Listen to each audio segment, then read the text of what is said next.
अस्सलाम वालेकुम welcome to my channel मकसद ऑफ नॉलेज। हम पढ़ रहे हैं contemporary business studies.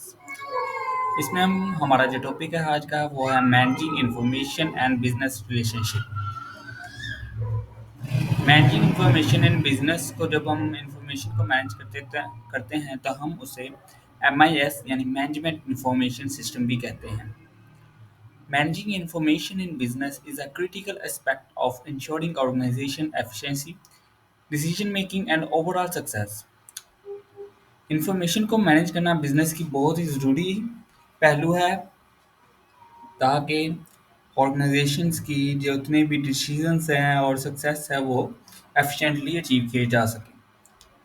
Information management involves the collection, storage, processing and dissemination of data within an organisation. Information management में आता है डाटा को कलेक्ट करना, उसे स्टोर करना और उसे डिस्ट्रीब्यूट करना।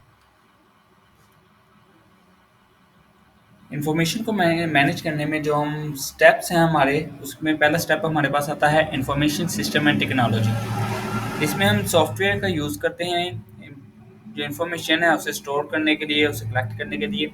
Implement robust information system and technologies to facilitate efficient data collection, storage and retrieval.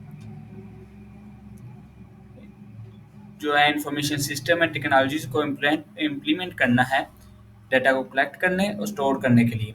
Use enterprises resources planning, ERP system, customer relationship management, CRM system and other relevant software to integrate and manage business information. Customer relationship management CRM system को हम use करते हैं customer और company के दरमियान जो information हैं आपस में अगर हमने शेयर करनी है या फिर नेग्लेक्ट करनी है तो इसके लिए हम क्या करेंगे, CRM सिस्टम यूज़ करते हैं। और भी बहुत सी एग्जांपल्स हैं सॉफ्टवेयर्स की। सेकंड हमारे पास है data governance. Establish data governance policies to ensure the quality, integrity and security of data. हमें पॉलिसीज बनानी चाहिए ताकि जो डाटा है हमारे पास इंफॉर्मेशन उसकी क्वालिटी बेहतर रहे और वो महफूज रहे। Clearly define rules and responsibilities for data management including data ownership, data stewardship. Data stewardship का मतलब है कि हमने किससे डाटा को शेयर करना है और किससे नहीं करना। ये हमें पॉलिसीज में पहले बता देना चाहिए कि कौन सा डाटा किस किस को शेयर करना है और किससे शेयर नहीं करना, और डाटा को ओनरशिप है वो किसके पास है। और डाटा की क्वालिटी बहुत ही अहमियत रखती है, डाटा की क्वालिटी को हमेशा बेहतर रखना चाहिए। फॉर एग्जांपल यहाँ पे है बैंक कैशियर के पास बहुत ज़्यादा डाटा होता है, अगर गलती से बैंक कैशियर कहीं डाटा गलत एंटर कर दे या फिर किसी को दे दे तो नुकसान हो सकता है। तीसरा हमारे पास है इंफॉर्मेशन सिक्योरिटी। इंफॉर्मेशन की सिक्योरिटी बहुत ही ज़रूरी है क्योंकि आजकल बहुत ही ज़्यादा साइबर अटैक्स होते हैं। जो साइबर क्रिमिनल्स हैं वो बहुत ज़्यादा अटैक करते हैं, हैकर्स वगैरह। तो सिक्योरिटी जो है इंफॉर्मेशन की वो बहुत ज़्यादा ज़रूरी है, इसलिए हम क्या करते हैं साइबर को हायर करते हैं ताकि हमारी जो है वो इंफॉर्मेशन सिक्योर है। Implement security measures to protect sensitive business information from unauthorised access, data breaches and cyber threats. Regularly update security protocols and educate employee on cyber security best practices. Cyber security के best practice पर employees को educate करते रहना चाहिए और regularly हमें update करता रहना चाहिए हमारे सॉफ्टवेयर्स वगैरह को, ताकि जो है उस पर जो अटैक हो, वायरसेस वगैरह से इंफॉर्मेशन लीक ना हो। फोर्थ हमारे पास है डाटा क्वालिटी मैनेजमेंट। डाटा की क्वालिटी, इंफॉर्मेशन की क्वालिटी बहुत ही अहमियत रखती है कंपनी में। Maintain high data quality standards to ensure that information is accurate, relevant and relevant. Data quality management से हमारा मतलब होता है कि जो इन्फॉर्मेशन हमारे पास वो एक्यूरेट है, उसमें कोई चेंजिंग तो नहीं आ गई, एंड सॉफ्टवेयर में कोई प्रॉब्लम आ गई, सिस्टम में हमारे कोई प्रॉब्लम आ गई तो उससे अगर इन्फॉर्मेशन में कोई तब्दीली आती है तो उससे कंपनी को नुकसान हो सकता है। इसलिए डाटा क्वालिटी मैनेजमेंट बहुत ही ज़्यादा इंपॉर्टेंट है। Conduct regular data audits and implement process to clean and correct data as needed. जितना डाटा हमें ज़रूरत है, जो फजूल डाटा है जिसकी हमें ज़रूरत नहीं है, वो सिर्फ स्टफ़ के तौर पर एज अ कंपनी में जगह घेरा है तो उसे हमें क्लीन कर देना चाहिए और जो करेक्ट डाटा है वो रखना चाहिए। Document management, establish efficient document management system to organise and store business documents. Business documents हमें स्टोर करने और ऑर्गेनाइज करने के लिए हमें डॉक्यूमेंट मैनेजमेंट सिस्टम को अपनाना चाहिए। implement version control and ensure that employees have access to latest and relevant information. हमें एम्प्लॉयज़ को रिलेवेंट इन्फॉर्मेशन या जो डॉक्यूमेंट्स वगैरह की इन्फॉर्मेशन है जो एम्प्लॉयज़ के लिए ज़रूरी है जानना वो उन्हें बतानी चाहिए. Knowledge management encourage knowledge sharing and collaboration among employees. हमें इनकरेज करना चाहिए, एम्पावर करना चाहिए एम्प्लॉयज़ को कि आपस में अपने नॉलेज को शेयर करें. Implement knowledge management system to capture organise and share institutional knowledge within the organisation.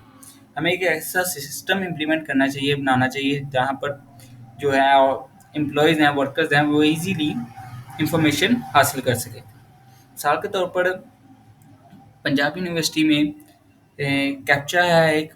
Main library में अगर आप जाएँ, जब आप फर्स्ट टाइम जाते हैं उधर तो विज़िट करते हैं तो वहाँ कैप्चा है जो कि हम बुक्स वगैरह के कोई भी हमने इंफॉर्मेशन हासिल करनी है कहाँ पर है तो हम उधर रिसर्च करते हैं. 7 है हमारे पास complaints and regulatory requirements. Stay informed about and comply with the relevant industry regulations and legal requirements regarding the management and protection of information. हमें जो मैनेजमेंट है उसकी प्रोटेक्शन वगैरह के ज़रिए जो करनी है लीगल लॉज को मद्देनज़र रखते हुए करना है. Data analytics and business intelligence. Utilize data analytics and business intelligence tools to derive meaningful insights from business data. Make informed decision based on data driven analysis. जब हम कोई डिसीजन करने लगते हैं तो हमें इन्फॉर्मेशन की ज़रूरत होती है, डाटा की ज़रूरत होती है. तो एक मखसूस डिसीजन, एक मखसूस प्रोजेक्ट के लिए हमें एक मखसूस ही डाटा की ज़रूरत होती है, क्योंकि हमारे पास जो कंपनी का फुल डाटा मौजूद है तो उसमें से हमने जो मखसूस डाटा निकालना है, जो हमें नीडेड है, हमें ज़रूरत है जिसकी, तो उसके लिए हम क्या करते हैं, बिजनेस इंटेलिजेंस टूल्स वगैरह को यूज़ करते हैं, डाटा एनालिटिक्स को, ताकि जितनी हमें ज़रूरत है वो डाटा निकाल सकें. 9th हमारे पास कम्युनिकेशन एंड कोलैबोरेशन है. Foster effective communication and collaboration by providing tools and platform that facilitate information sharing among employees and team. जैसे कि अभी मैंने पंजाब यूनिवर्सिटी की एग्जांपल दी कैप्चा की, वैसे ये एक प्लेटफॉर्म बनाना चाहिए जहाँ पर जो एम्प्लॉयज़ हैं, वर्कर्स हैं, वो ईजीली इंफॉर्मेशन को हासिल कर सकें. Effective information management enhances organizational efficiency, supports strategic decision making, and contribute to overall business success. It requires a holistic approach that encompasses technology, process, people, and compliance consideration. Business relationship. Business relationship क्या है? Business relationship refer to the connection, interaction, and transaction between two or more entities engaged in commercial activities. Relationship क्या होता है? Business relationship दो से entities होती हैं या दो से इंडिविजुअल्स होते हैं जिनके बिजनेस हैं, उनके दरमियान इंटरेक्शन या किसी भी किस्म का कनेक्शन होता है बिजनेस के हवाले से, तो उसे हम बिजनेस रिलेशनशिप कहते हैं. These entities can include individual, companies, organization, or any combination thereof. Business relationships are crucial for the success of enterprises as they involve the exchange of goods, services, information, or resources. Business relationship organisation की success के लिए बहुत ही ज़्यादा ज़रूरी होता है. These relationships can take various forms and may be characterized by different levels of formality and duration. वो different होते हैं हर सिचुएशन के हिसाब से और लेवल्स के हिसाब से. फर्स्ट ऑफ ऑल हमारे पास है कस्टमर रिलेशनशिप. कस्टमर रिलेशनशिप बहुत ही ज़्यादा इंपॉर्टेंट होता है ऑर्गेनाइजेशन के लिए, क्योंकि कस्टमर की डिमांड के ऊपर ही हमें प्रोडक्ट्स बनानी चाहिए और सर्विसेज प्रोवाइड करनी चाहिए, और जब तक कस्टमर सेटिस्फाई नहीं होगा तो ऑर्गेनाइजेशन का जो गोल है वो अचीव नहीं हो सकता. Customers are essential stakeholders in any business. A positive customer relationship involves understanding and meeting customer needs. जैसे कभी मैंने कहा, कस्टमर रिलेशनशिप में आता है कस्टमर की नीड्स को अंडरस्टैंड करना, प्रोवाइडिंग एक्सीलेंट सर्विस, उन्हें एक्सीलेंट सर्विस प्रोवाइड करना, बिल्डिंग लॉयल्टी, उनके साथ लॉयल रहना. Supplier relationship. Business relay on suppliers for goods, material और services.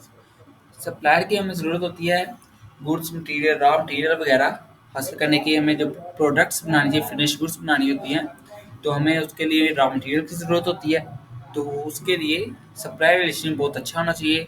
Maintaining strong relationship with suppliers is important for ensuring a reliable and consistent supply chain, ताकि हमारा जो cycle है supply chain का वो चलता रहे. Vendor relationship. Vendors are entities that provide products or services to a business. Effective vendor relationship involve clear communication, negotiation, and mutual benefits. Vendor हमें क्या करते हैं, प्रोडक्ट्स और सर्विसेज प्रोवाइड करते हैं। वेंडर के साथ हमारे रिलेशन अच्छे होने चाहिए। एम्प्लॉय रिलेशनशिप, एम्प्लॉय रिलेशनशिप में आता है एम्प्लॉयर्स और एम्प्लॉय के दरमियान relationship. The relationship between employees and employer is crucial for creating a productive and positive work environment. जब तक कि एक एम्प्लॉयर और एम्प्लॉय के दरमियान रिलेशनशिप अच्छा नहीं होगा तो जो ऑर्गेनाइजेशन का एनवायरनमेंट है, वर्क एनवायरनमेंट है, वो बेहतर नहीं होगा। और जब तक कि एनवायरनमेंट बेहतर नहीं होगा, पॉजिटिव नहीं होगा, तो जो ऑर्गेनाइजेशन का गोल है वो अचीव करना बहुत मुश्किल होता है। This involves effective communication, fair treatment and opportunity for the professional development.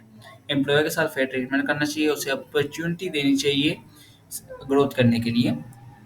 Partnership and joint venture relationship, partnership and joint venture relationship में आता है बिजनेस में एंटर इनटू पार्टनरशिप और ज्वाइंट वेंचर। जब कोई जो बिजनेस है वो एक सोल प्रोप्राइटरशिप भी हो सकता है, जो चला रहा है बिजनेस को, बाज़ औक़ात दो मेंबर्स एक बिजनेस चलाते हैं, वो पार्टनरशिप में आ जाता है। और दो बिजनेस, दो एंटिटीज एंटरप्राइजेज मिलती हैं एक मखसूस प्रोजेक्ट, स्पेसिफिक प्रोजेक्ट को पूरा करने के लिए, तो उसे हम क्या कहेंगे, joint venture. And these relationship involve share responsibility, risk and reward. जब तक जो है ज्वाइंट वेंचर वगैरह में रिलेशनशिप अच्छे नहीं होंगे, बिजनेस या कोई प्रोजेक्ट है जो शुरू किया है वो सक्सेसफुल नहीं हो सकता। क्योंकि अगर रिलेशनशिप अच्छे नहीं होंगे तो वो प्रोजेक्ट आगे मजीद नहीं बढ़ेगा, तो जो उनका जो इन्वेस्टमेंट उनकी लगी है वो लॉस हो में चली जाएगी। Investor relationship, companies often have relationship with investor और शेयर होल्डर्स। कंपनीज जो है जब कोई बिजनेस बनाता है, स्टार्टअप शुरू करता है, तो उन्हें इन्वेस्टमेंट की ज़रूरत होती है। तो जो इन्वेस्टर हैं, शेयर होल्डर्स हैं, वो बिजनेस का पार्ट होते हैं और उन्हें जो बिजनेस की सक्सेस यानी कि एनालिटिक्स एनालिटिक्स के बारे में बताते रहना चाहिए। 7 कंपटीटिव रिलेशनशिप, कंपटीटिव रिलेशनशिप में आता है कि हमें मार्केट में compete करना है। While competitors are not a traditional partners, business may have relationship with competitors in industry. जबकि जो कंपटीटर हैं वो हमारे पार्टनर्स तो नहीं होते बिजनेस में, लेकिन हमारा उनसे साथ कंपटीटर इंडस्ट्री में रिलेशन होता है। This can involve healthy competition, strategic alliance और इंडस्ट्री कोलैबोरेशन। हमारा हेल्थी कंपटीशन होना चाहिए उनके साथ, यानी कि अगर उन्होंने कोई इनोवेशन की है तो हमें भी इनोवेशन अपने बिजनेस में करनी चाहिए। Government and regulatory relationship. Business must comply with various regulations and may interact with government agencies.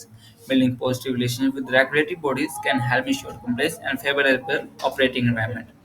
जो गवर्नमेंट के साथ हमें रिलेशनशिप अच्छे रखने चाहिए ताकि हमें जैसे कि कोई टेंडर्स वगैरह हैं वो मिलते हैं और जो लॉज वगैरह हैं उनको पूरा करना होता है, तो जो बिजनेस पे कोई केस वगैरह जितना भी कुछ होता है, जो लॉज के मुताबिक लीगल करना होता है हमें, तो वो आसानी हो जाती है। कम्युनिटी रिलेशनशिप, बिजनेस में engage with the local community through corporate social responsibility, CSR initiative. Building a positive image with the community can enhance the companies reputation. Community के साथ रिलेशनशिप होता है कि कम्युनिटी के लिए यानी कि एनवायरनमेंट के लिए जो है वो ऑर्गेनाइजेशन अपना जो पार्ट है वो प्ले करती रहे, रोल प्ले करे और जो एनवायरनमेंट को बेहतर बनाने की कोशिश करे। इससे क्या होता है, जो इम्प्रेशन है बिजनेस का, ऑर्गेनाइजेशन का, वो सोशल जो कम्युनिटी है उस पर बेहतर बनता है, जिससे उसकी रेपुटेशन बढ़ती है और उसके जो ब्रांड है उसकी रेपुटेशन बढ़ती है। Thank you very much.